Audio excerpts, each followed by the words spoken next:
अतिशय आमच्या दृष्टीने ही भाग्याची गोष्ट आणि हा ऐतिहासिक क्षण म्हटलं पाहिजे की आशिया खंडातील पहिल्या सहकारी साखर कारखान्याच्या नवीन प्रकल्पाचा शुभारंभ आपल्या देशाचे पहिले सहकार मंत्री माननीय अमितभाई शाह यांच्या हस्ते होतो आहे. साधारण 10,000 टन क्षमतेचा हा प्रकल्प आहे आणि त्याचबरोबर दुसरा आमच्या दृष्टीने एक भावनिक क्षण आहे की या सहकारी चळवळीचे जनक आमचे आजोबा स्वर्गीय पद्मश्री विखे पाटील आणि महाराष्ट्राच्या किंबहुना देशाच्या ग्रामीण विकास असेल, शिक्षण असेल, जलव्यवस्थापन असेल, या सगळ्या क्षेत्रामध्ये ज्यांनी अतुलनीय असं काम केलं ते पद्मभूषण स्वर्गीय बाळासाहेब विखे पाटील आमचे वडील या दोन्ही व्यक्तींच्या पूर्णकृती पुतळे आमच्या गावकऱ्यांनी जे उभे केलेले आहे त्याचा पुतळ्याचं लोकार्पण माननीय अमितभाईंच्या शुभास्ते होणार आहे. आणि आपण ज्या ठिकाणी आहोत त्या ठिकाणी मग एक जाहीर सभेचं आयोजन करण्यात आलेलं आहे.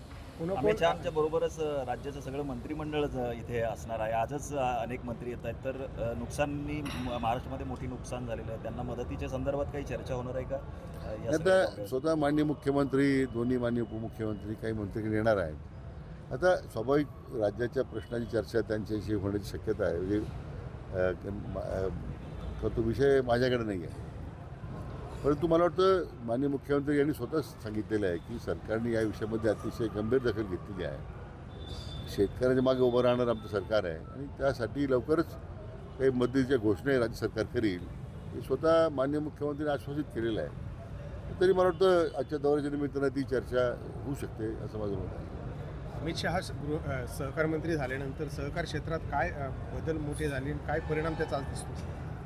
नाही, आपल्याला कल्पना असेल की पहिल्यांदा आयकर जो आपल्या सहकारी कारखान्यांच्या करता एक मोठा प्रश्न होता, साधारण 15,000 कोटी रुपये माफ झाले आणि कारखान्यांचा एक मोठा जो भार होता आलेला तो त्यानिमित्तानं कमी झाला. एक मोठा सुटकेचा मला वाटतं सुटका कारखाना त्यातून मिळाली नंबर 1.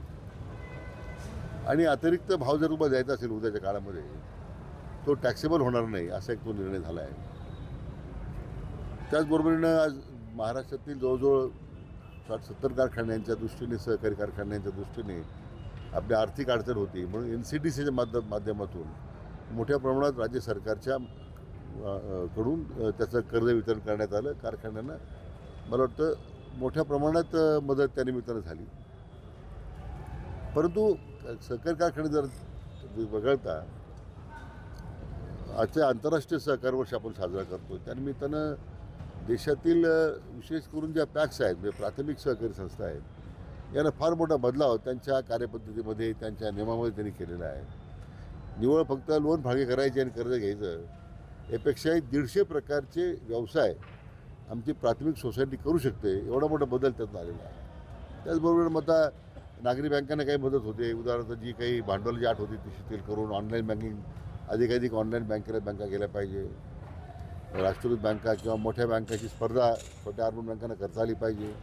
अशा अनेक विषय मला वाटतं त्यांच्या पुढाकाराने आज भारत सरकारच्या स्तरावर निर्णय होत आहेत. त्यातून सहकारी चळवळीच्या बाबतीमध्ये अधिक विश्वास जनमानसामध्ये निर्माण करण्याचा जो प्रयत्न आहे, मला असं वाटतं की निश्चितपणे त्याला यश मिळेल. मनोज जरांगे पाटलांनी यापूर्वी सुद्धा अनेक सहकारी साखर कारखान्यांना अनेक सरकारांनी मदत केली, तरी सुद्धा जवळपास 100 सहकारी कारखाने आज बंद पडलेले आहेत. खाजगी तत्वावर अनेक कारखाने सुरू झाले.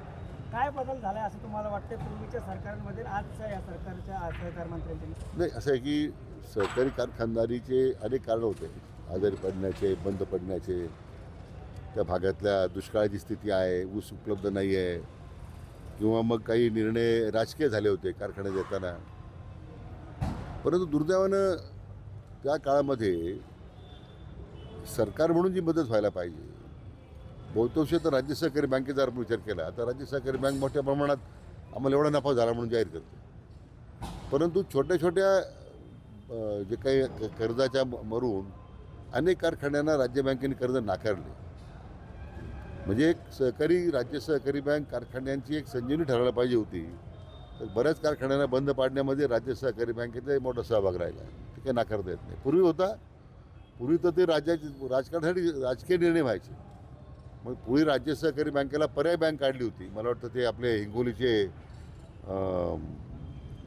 त्याचं नाव विसरून मी, माझ्या लक्षात नाही. त्यांनी काढली होती. पण शेवटी पर्याय बँक होऊच द्यायची नाही महाराष्ट्रामध्ये. असा एक जनता राज्याचा प्रयत्न होता. दुर्दैवानं त्याला यश मिळालं नाही.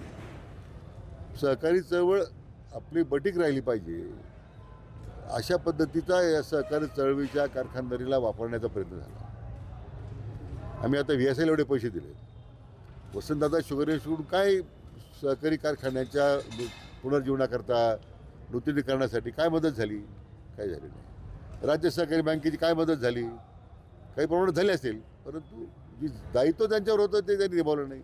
आजही मला फारसं राज्य सहकारी बँकेहून काम होताना दिसत नाही. काही लोक माझ्याशी सहमत होणार नाही.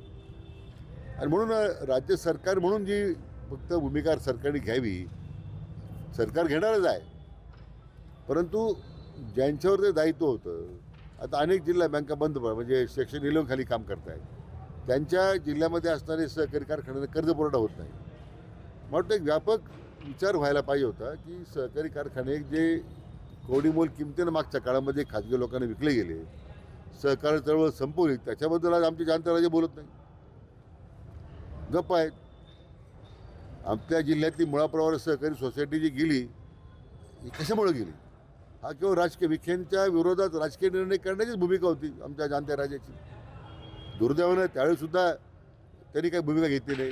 त्यांना सहकारी चळवळीबद्दल एवढी आस होती. तर मी स्वतः खाजगी सहकारी कारखाने खाजगी करण्यापेक्षा ते सहकारी भाडेतत्वावर चालवायला दिले पाहिजे अशी भूमिका घेतली. आणि तो पहिला निर्णय आपण गणेशचा घेतला. राजकारण चालू असतं, कोण येणार कोण जाणार, पराभव होतो, हे मिळतो, हा विषय महत्त्वाचा नाही आहे. सहकार चळवळ टिकली पाहिजे.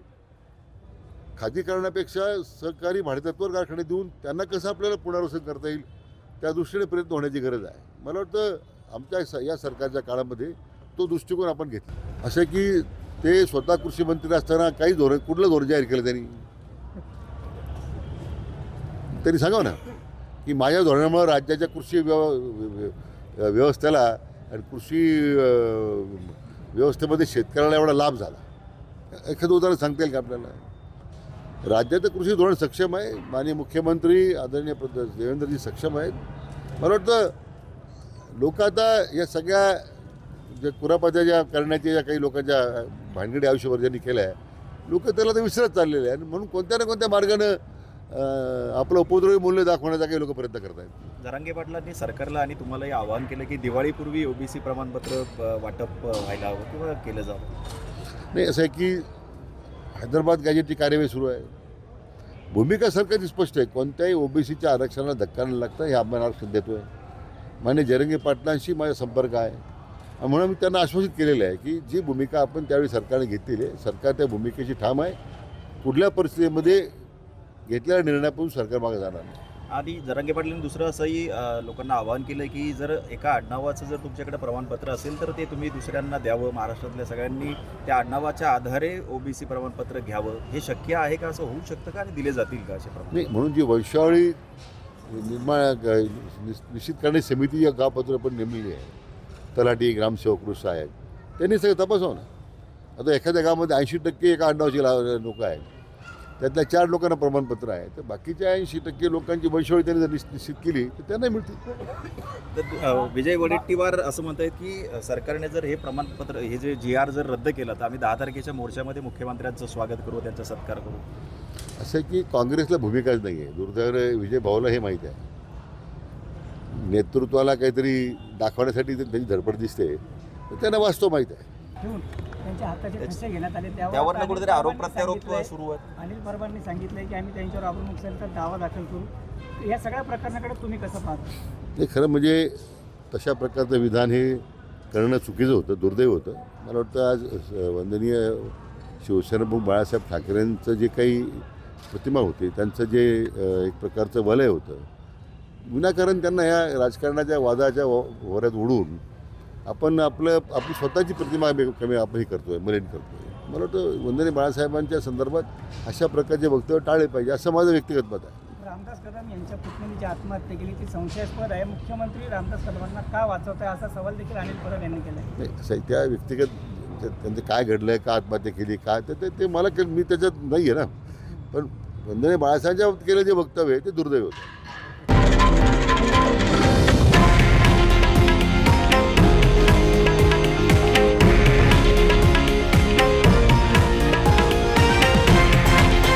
हे आहे देशातील नंबर 1 न्यूज नेटवर्क आणि आपण पाहत आहात TV9 मराठी, एकमेव.